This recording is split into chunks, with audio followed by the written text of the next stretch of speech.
Here we are with Spencer Terry at the HAA booth, and you are booth number what? 2023. It's the year we're in. It's a great year. Yes. So my first question for you is, how do you use the different resources that the HAA offers at your haunt attraction, Fear Factory Salt Lake City? So there's a lot of resources first off that HAA puts together.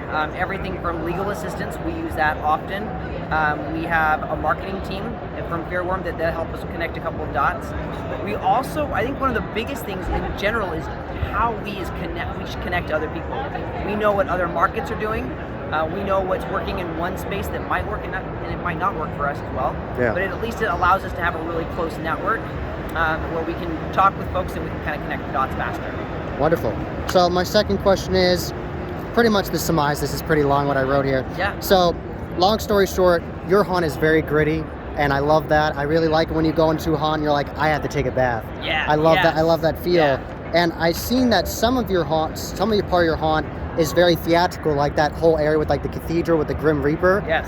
And how do you keep that balance? How do you keep that balance of the grittiness and the theatricalness? Yeah, part of it is storyline. So, the idea is that these monsters have all fortified themselves in a factory because they're safer in the factory than in the world. Yeah. So there's a storyline to it, but there is a balance between like nitty gritty being underground in a sewer, water dripping on you that's clean, but you think it's nasty. Yes. All the way to maggots dripping into your hair, but then also walking through this elaborate, massive, vaulted ceiling area. So it's a little bit of both. I think honestly, it's the right balance. Okay. Split it up a little bit, have a little nitty gritty, have some really dark zones, but then also have some really lit zones that are just very immaculate and grand. So it's a little bit of both. Wonderful. So my next question for you is, since you have a 3D haunt, it's definitely hard to perfect that balance of having whimsicalness, but also being scary. Yes. So how do you balance that?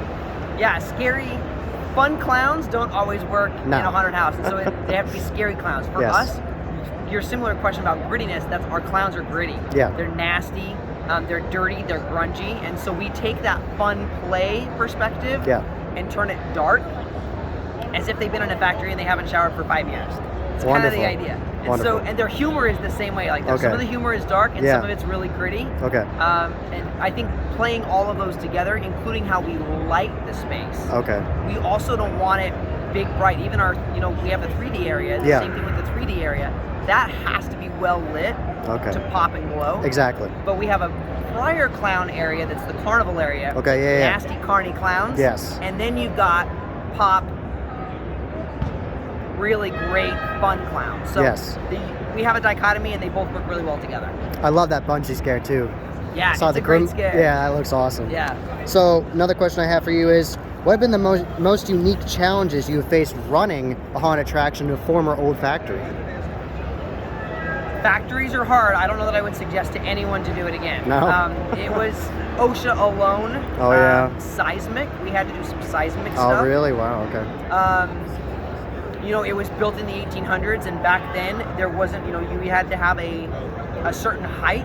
Yeah. Back then there weren't any rules. Now there's a certain height, so we had to actually add to all of our stair rails. Oh wow. So there's a lot, and I think our haunted house is 6 different buildings. It's 18 flights of stairs. That's a lot. So it's a big space to have to deal with. Yes. But I think in the end, it's all about just, you take what you've got and you make the best you can with what you have. Like we all do that in our own way, whether you're a home haunter or you're a bigger haunt. Exactly. All right, so I got one more question here. So my last question for you is, so something I look for when I attend haunt attractions is that night out feel.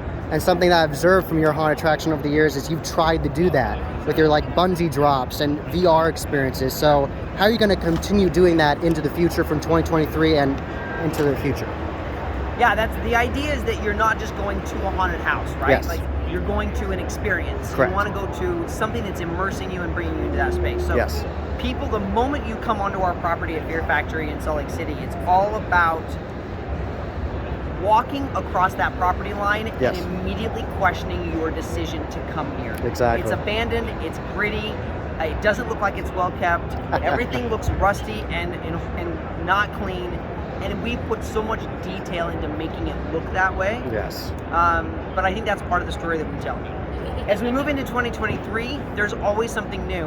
We try and incorporate a lot of recycled material as well, because why put it in the dump? Exactly. And so for us, we capture and gather metal all year round. Okay. And then from there, we figure out what we're going to do with it. Sometimes we have an idea. Our set team and our build team and his ownership, we all meet together and we talk about what do we want, what are the trends, what do we want to change, but how does it fit our theme? I don't know that you'll ever see sci-fi at our haunt, because sci-fi and old factories don't go well together. No. So there's things that we can do or things that we can talk about, but it has to fit the theme, and then it tells our story. From the moment you come on our property, every character, every room, every light, every gag, it's all got to tell that single story. And I gotta give you where credit's due. That VIP experience you do every year is excellent, where you have the new merch and everything. Yes. Genius idea. Thank you. Yeah, we're getting really good feedback. A lot of people love. They want their own experience, right? Like, we're here at Transworld, you want your own experience. Exactly. There's 1,000 people, there's 10,000 people here, but the idea is that you're getting your experience. It's the same at a haunted house. Exactly. You want personalized experience, you want something that's memorable, you want some swag to take back, and you want that memory that's going to last a whole other year until next Halloween. Yes, and definitely tell everyone how you can reach the HAA in the future, and tell them the events you have today. I'm going to post this today. Absolutely. So the HauntedAttractionAssociation.com is our website. That's where you can get all of our information. You can sign up as a member for as little as $50. The ROI is a ton of different things. You get a lot of free things as well. Tonight is our auction. It's at 4:30. There's tons of product. You can see all this. There's so much product, and so that's going to happen at 4:30. Doors open at 4:30. Beginning at 5 o'clock is when the event starts, and that's going to give you a lot of information and just tons and tons of product from our amazing vendors in the industry that know how to do it, and they do it right. So come to see us. That'll be at 4:30 today. It's at the very front of the convention center. Take the escalators up to the second floor. It's room 231. Awesome.